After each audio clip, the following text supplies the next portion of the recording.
Discovery archaeologist. Get ready to be the best of you with your host, Beverly Zymet. Hello everyone, and welcome to the Beverly Zymet Show, where being the best you has just gotten easier. My guest today is Lori Dixon, and she's calling in from Dallas, Texas. This little cowgirl. Welcome to the show.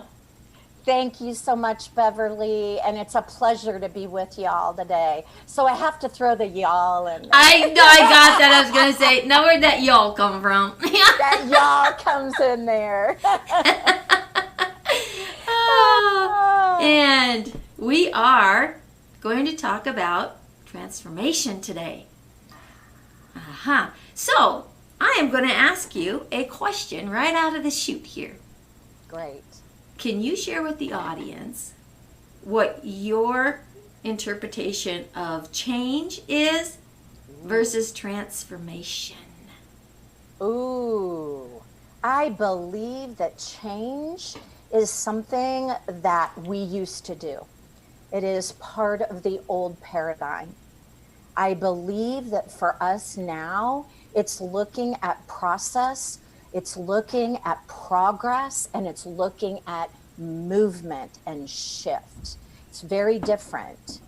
And so I will say that when you're in transition, that's one stage. But for you to really be able to transform has to happen mind, body, and spirit.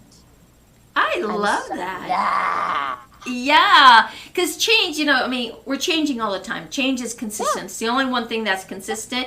You either go with it or you don't, right? Yeah. And, with change, there's always that option to kind of slide back into the old habits, right? Or transformation, when it's gone, right? It's a whole new you. Yeah, it's a whole new everything. Yeah, and I think that is very critical to understand. Everybody's changing, but are you transforming? Mm-hmm. Right? Mm-hmm. Powerful. Right? And we look at 2020. Oh my goodness. What happened in 2020? It wasn't instant change. It was instant transformation, right? Yes. And either you went with it or you didn't. Right. And so many different challenges were created because of it. Oh, that's an understatement. The challenges, exactly. It's extreme. That's what I've noticed, was just the extremes, right? And can you share with the audience a little bit how you experienced, with your clients or even with family members and people that what those extremes, were and are still going on? Yeah. I will tell you, it's very interesting because in the very beginning, I think there was still so much hope. Uh-huh. And because it wasn't predictable. And so, and that we can only face things based on our experience and our knowledge. Right. And so we haven't experienced anything like this. And so we decided, this will be gone in 30 days. This will be gone in 60 days. Right. I'll give a fast example. My husband and I had a big trip planned. And we kept saying, we're not going to cancel that trip. This will move on. Things are going to open up. Right. Life is going to get back to normal. We waited all the way up to the week before. And we held the belief that it was going to change and shift. Right. When that happened and we went past that date, we both realized this was here for a while. Right. It was like it took that pivotal moment to occur. And I think for folks, I was talking the other day with a group about it was about pivotal moments for everyone. Mm-hmm. It may have been when your job had you working from home. It may have been when you found out your children's school was all online. It may have been a health risk or a health concern. It was that pivotal moment that was like you putting the stake in the sand or in the ground and saying, whoa, Right. the unknown, I'm getting ready to walk into it right now. And that's when the comfort zone occurred for people, and they ran back into safety to reduce stress and disease. And some folks said, okay, I'm going to, as the new word was, I'm going to pivot. I'm going to adjust. Right. So that's where that occurred. That's what happened. Yeah, that's a great description. I haven't heard it put quite that way, and that's, it's so true when you start looking at it and that shifting. And you had no choice. I mean, I guess you did. You have a choice to just stay in the fear of it, and allow the anxieties and everything to build up, or you say, what can I do to make a difference? What can I do in this unpredictable, as you said, shifting? Is there a pivotal moment for me? How do I adjust with this? How do I remove the stressors and get on with life? And how is that life going to look like now? Because it sure as heck ain't looking like it used to, right? Exactly. And some people picked it up and just ran with it, and others were like, I don't know what to do, right? And it's unfortunate there's still quite a few out there that are still in this, I don't know for sure what to do. What would you share with the audience on maybe starting to take some of those little baby steps on where do I actually start? Because the longer they reside in this stress and in this fear, it continues to build up. So can you share with the audience maybe some little things that they can start doing to get into some form of habit of shifting and transformation to move out of this, say, new comfort zone of fear that they've had and move into something a little more relaxed, with a little more hope of the future? Yes. And you just hit it so much in the zone, girl, because that is what we have to do. We first have to press pause. We need to be all right and accept the fact that the comfort zone is a safe place right now. Right. The comfort zone is where we learn. It's where we gain our strength in our steps, and we start to do some planning to be able to move out of that comfort zone. And so it's not being upset that you are in it. So I want to give you a quick example. Right now, people that even, as we say, pivoted, right. They then thought, okay, things are going to start rolling again. But because of the rise of numbers with things that are happening health-wise, it's put people back at home again. And so even though you were moving forwards, it was another abrupt stop.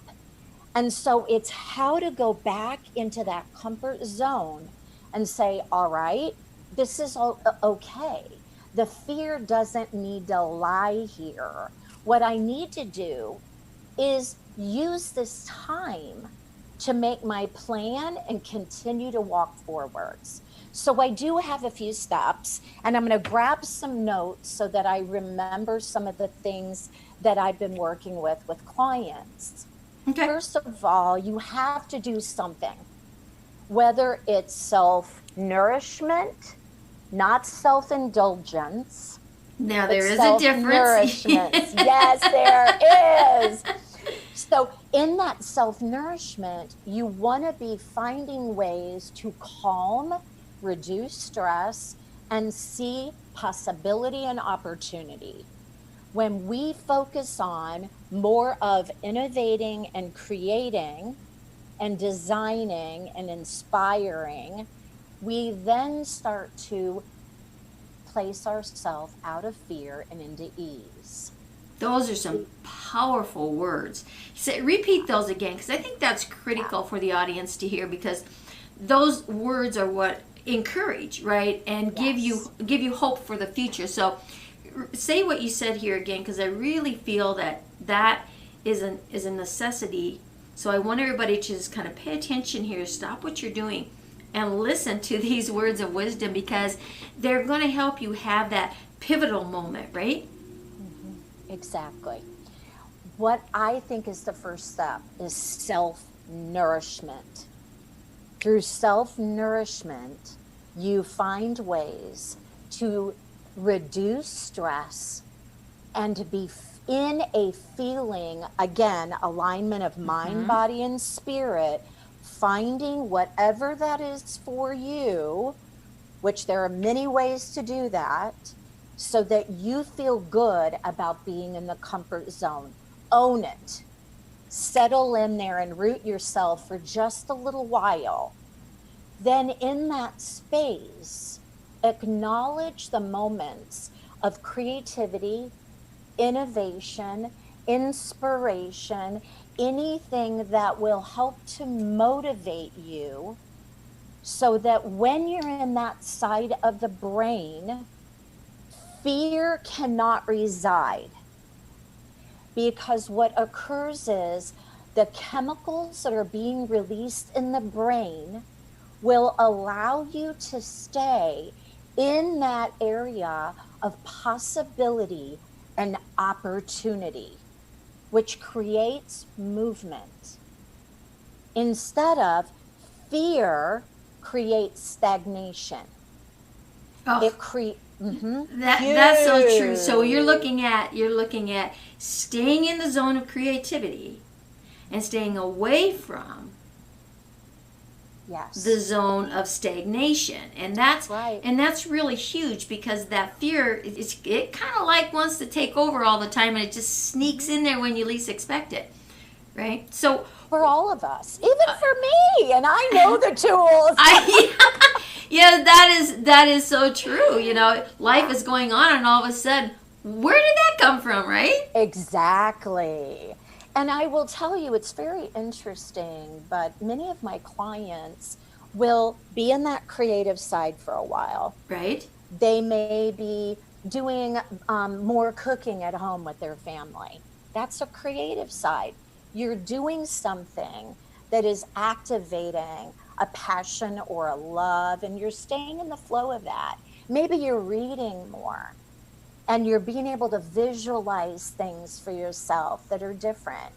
The rise of self-help books, and people are turning to feel good shows, episodes of things, binge watching Netflix. Yes. But when you binge watch Netflix, make sure that it's feeding you in a positive way. When you're binge watching something that is showing fear, violence, other things like that, they're okay to do a little bit, but if you stay there, then it releases more of that feeling of anxiousness and anxiety, because that's whatever you choose is what you're applying to life. Exactly. The lens. In this world of duality, right? Yes. You're either on this side or you're on this side. That side. You can't be on both sides at the same time. It's one or the other, right? No. So it's like you choose. You choose your medicine, so to speak, right? It doesn't always taste good, and it's not always comfortable, because again, when you mentioned earlier that predictability and that comfort zone, well, life was predictable, even if it was miserable because you didn't like where you worked or whatever the case is, right? It was still predictable. The paycheck was there. You know, everything kind of just went on, and you moved into it, and it was just, again, a form of stagnation, really, right? Because it kept repeating.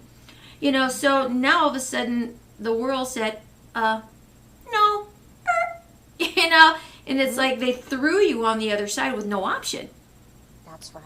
Right? And like you go ahead. If you think about it, the comfort zone is kind of like imagining this beautiful pool of water, okay?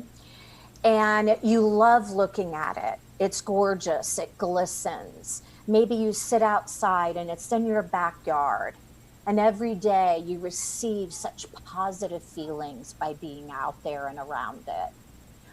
When we had the halt, we created stagnant water. That's a great analogy. I like that. Yep.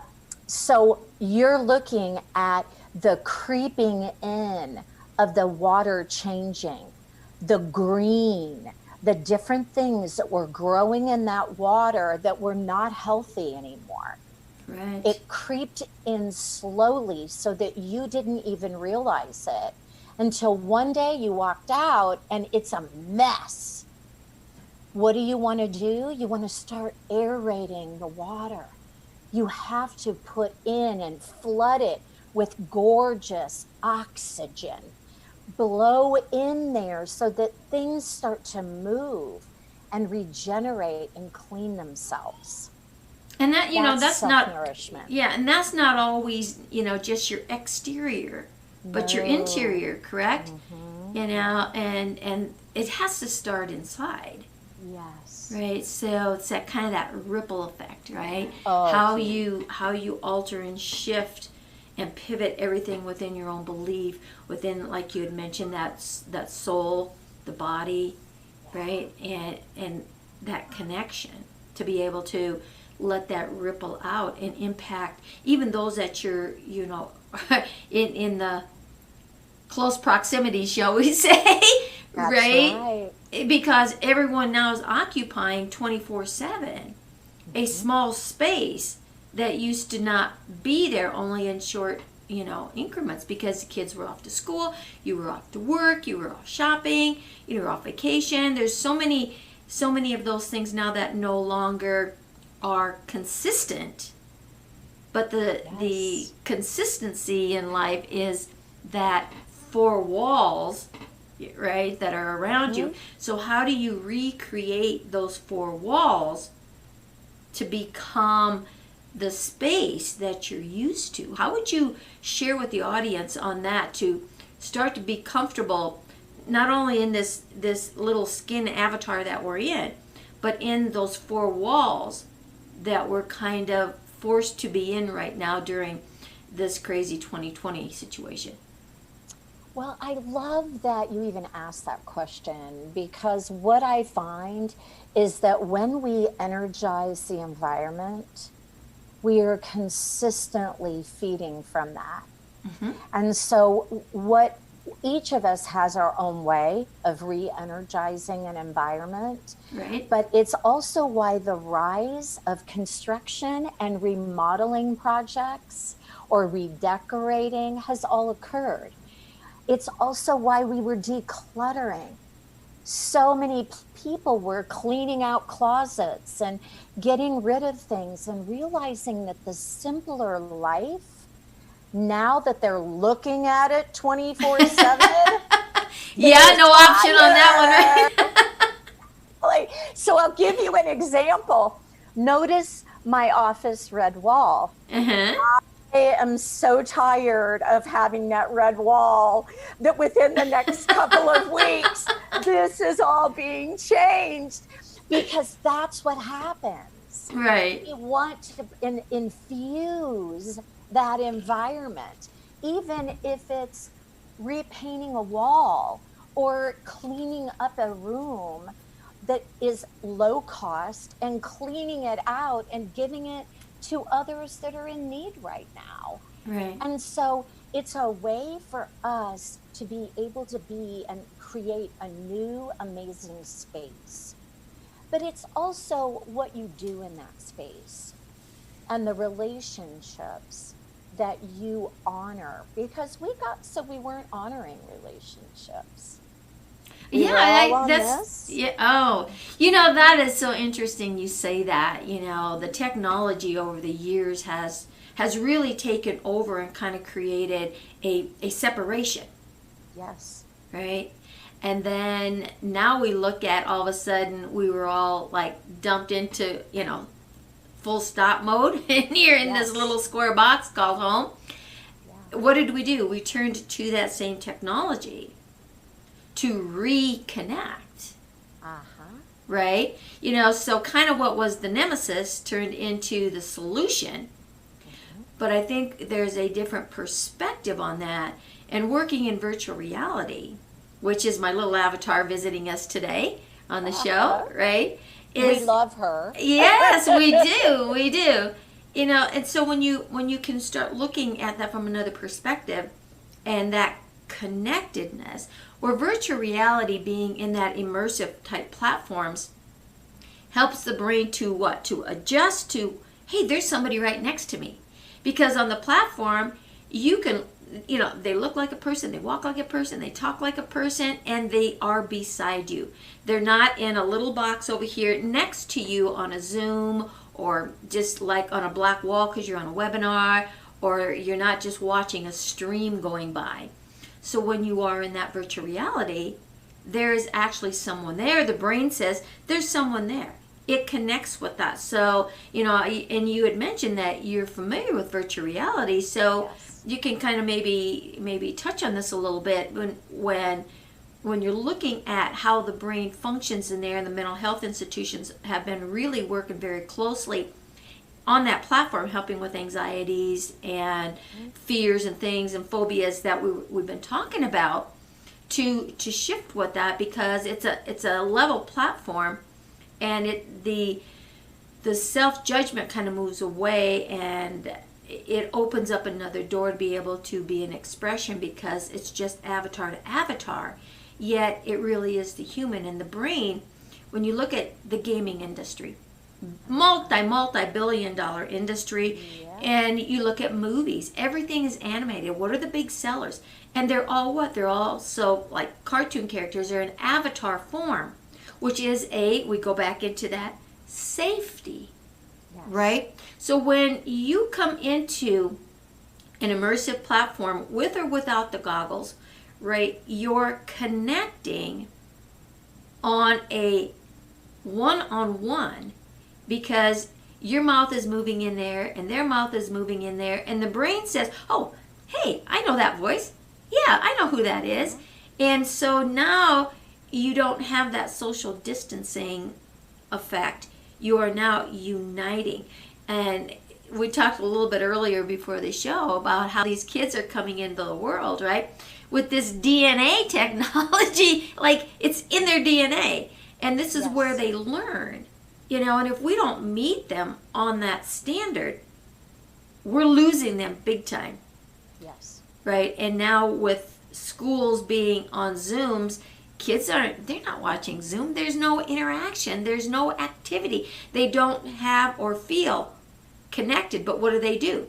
So they shut their picture off. They shut their voice off. And then they get on with each other. And where are they?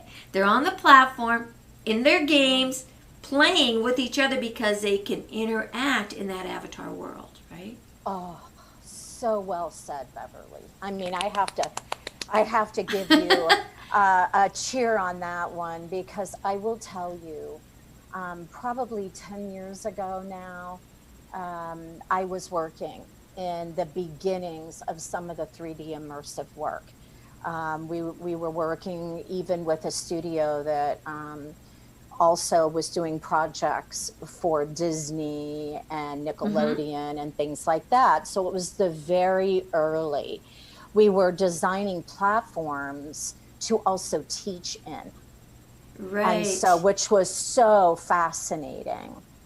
And to bring a student into an immersive world to learn certain skills, because what was happening, and I love that you brought up mental health, because there are some times where dealing with our emotions, when there is something that is unsafe, Correct.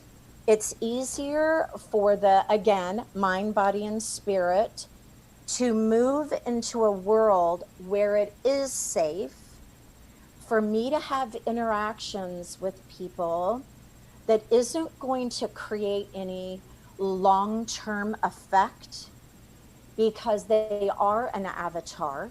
So my brain sees the avatar, so that instead of it being directly with another person, Right. it's a safer space for me to work out failure and success, interaction, and learn from it without it having that personalized, internalized effect. Right, that self-judgment type of movement, Yes. right? And the fear of, Yes. if they're looking at me, are they judging me, right? So Yes. that it's a neutral platform. Yes. And so that's where the shifting is taking.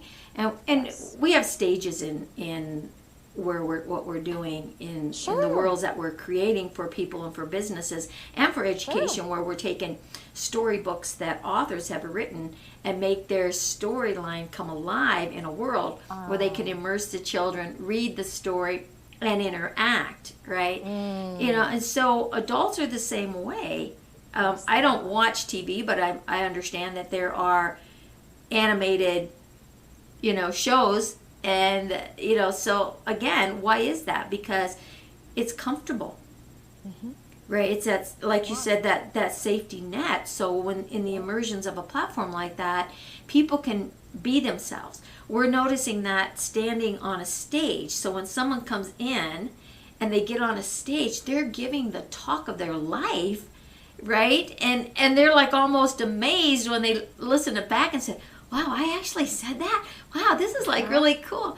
And the more you do that, the more immersive that you are, you're building up that confidence, you're building up that trust, so that when you do go out on a stage in what we're calling the reality third dimensional world, right? That we're kind of locked out of right now, you know, you're going to be able to be that confident person because you've done it so many times in there that there's nothing to fear anymore.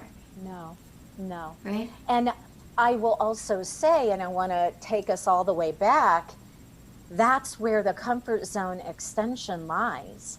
And while you're in it, learning in that safety, and then stepping out a little bit and coming back in and relearning again, Right? you're more willing to take those steps to step up back into the world with certain skills that you've learned, and to take yourself with you this time. There you go. That's a good way to put it. So that's transformation. There when you go. Look at it. Because I will tell you, years ago, because part of my background is therapeutic. And so we were looking at people and youth predominantly who were diagnosed with schizophrenia. And one of the things, some of the studies that we were working on was really schizophrenia is that they have multiple realities that they live in. Oh my gosh, say that again. Say that again. Yeah. Some of the research was looking at that when we have a diagnosis of schizophrenia, and it's a theory, that we are living in multiple realities that we shift in and out of based on the given situation. And so think about it. When we're in stress, we place ourselves when we have some type of a mental health challenge. Right. We go into that other side of us that may be experiencing the stress, the disease, and the fear. So when we have multiple personality, or when we have schizophrenia, we create environments that are safe for us, or multiple personalities that we can engage in that have that strength or that personality that I may need in that given moment. And so we were looking at how to teach them about perspective, how to teach them about what reality is, and that their realities may be real for them, and to have them share that with us so we could make this reality that we're in together Right. something that they learned how to use the safety in this reality with us. So is and it to kind relate of so was better. it kind of like taking that those other personalities that we say, in these other realities, is to teach them how to take that reality strength and merge it Yes. in the current reality that we're calling third dimensional world here, right? Yes. Earth, and now take all of them together, because it is you, but it's all little pieces that have been shattered and scattered, right? Yes. It's fracturing when you think of it that way. Yeah. Yeah. So it was one of the theories that we were working with. And we worked predominantly with adolescent boys because we found that that was a population that we could find multiple youth to work with. And it was very fascinating. And so I always remember that now. So were you And so, working on a the virtual reality platform with that? not You were yet. okay. Not yet, because it Okay. wasn't developed then. Okay. I mean, and so then when I was working in the virtual immersive world, Right. I would pull back some of that knowledge as we were creating scenarios for that avatar to go in Right. with certain tasks that they would do to be able to learn social and emotional, but also other skills. So there Right. may be certain communication strategies that we were working with, or a behavioral strategy that we were working with. And then what we did is we trained in some of that. So it was very fascinating. I laugh and say so many different multiple lifetimes, that I've been living in. Exactly. You Exactly. know, that I bring all into what we do now. Right. And so when I have a client or a group of clients that I'm working with, I bring all of that for them to understand what they're dealing with a challenge right now, Right. and how anxiousness or anxiety or leaving behind something in that comfort zone of Right. safety, how are we going to make you feel safer to be able to bring that into the reality of right now? Right. Well, and you really need that safety nest, because if you don't feel comfortable in your own skin avatar, if you don't feel comfortable in your surroundings, then it's a little bit. How are you going to adjust? How are you going to actually perform? Because if you're not comfortable in here, you're not going to be comfortable out there. Because of that lack of predictability, the comfort zone space, of what you knew, because everything in that comfort zone has been everything that you've known in your life that just kind of went right out the window, right? Yeah. In 2020. And so if you're not comfortable, you're not going to get in that creative juices, right? Because that fear, like you said, okay, you're over here on this fear, and it's taking over instead of your creativity. So to recognize, so what would be something that you could share with the audience to say, how to immediately recognize that fear and then stop it before it engulfs us and puts you into that anxiety, stressor, and all of that. So what are the first things to look for when fear starts to sneak in there? Great question. And I'm gonna give you two examples because Okay. I find a variety of different things. So the first one is we have to start to be more and more aware of ourselves. And I do believe it's why we've been provided Right. the gift of having more time to do that. So true. So we've true. heightened, we've been more observant and more aware of things, especially within ourselves, our own reactions, our own self-talk, Right. our own language that we use. And so in that, we have, and we're wired for a negativity bias. I mean, we know that research has been around for years. Correct. And so we know that the brain is wired normally to think about what's wrong more than it thinks about what's right. And that's a sad situation, isn't it? Oh, yeah, it is. And more people, based on what's happened environmentally in their life as they were being raised, whether that was nurtured to always look at what needs to be fixed and where fear lies, okay, because fear then comes into that. Right. And so we have to start being more aware of it. So that's number one. But the knowledge of that, if we don't start changing our own belief, then we never change our own practice and outcome. So what happens is I use, I'm a trained theorist, and that's a long story, but we'll save that one for the next. We'll talk about that another time. But in something that's called asset-based thinking, it is a psychology. It was designed by Dr. Catherine Kramer. She was also my business partner. Hugely amazing gift to the world. And with that, we have to start to create those small shifts.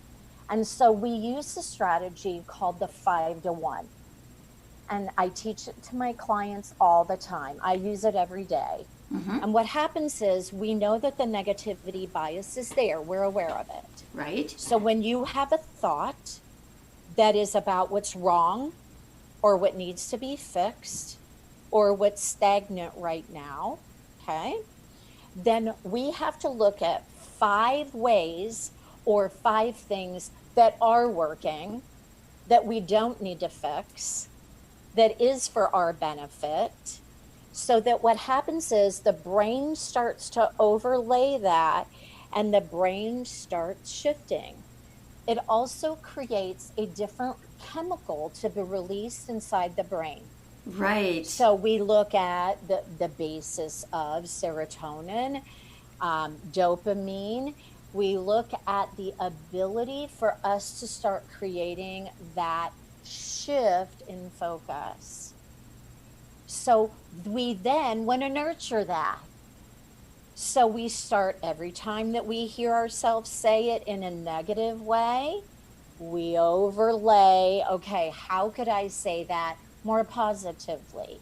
How can I talk about that as possibility and opportunity or option instead of how I'm stuck? Right. And so we start shifting and practicing. It's a muscle. And so the brain we have the beauty of being designed with plasticity. Okay. So we can rewire the brain. So we start seeing ourselves creating that focus shift, which automatically, while we're practicing in the comfort zone, we then start exercising it out here with others and in the world. I even teach my grandchildren that strategy. We also want to make sure that when we are in the zone and we do have that negative moment or fear rises, how are we going to deal with that? And so I teach different types of breath and being able to release oxytocin inside the brain, which I predominantly work with women in that. Men, it works beautiful too, because what it does is it creates a release of fight, flight, or flee. Right. So that when oxytocin is more present, then we go back into the body feels ease and that stress starts to reduce. Right. And so even when my grandson, who's 5 now, was younger, and he would get himself worked up about something, he was out of his comfort zone. We would stop, again, press pause, and we would do 3 breaths where we would breathe it in, and then I would teach him to blow it out with ha, like you were singing a song. Okay. Or you're visualizing a bubble being blown. And we would do that 3 times. And what it did is it released enough oxygen into the brain so that we were also putting the brain back into a place of ease. So it then knew how to problem solve.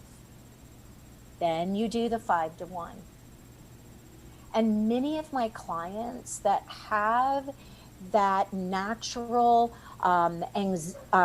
ability to go straight to stress, Right. and the anxiety starts coming up because the brain's been wired that way, with those two, just those 2 strategies, you can start to shift.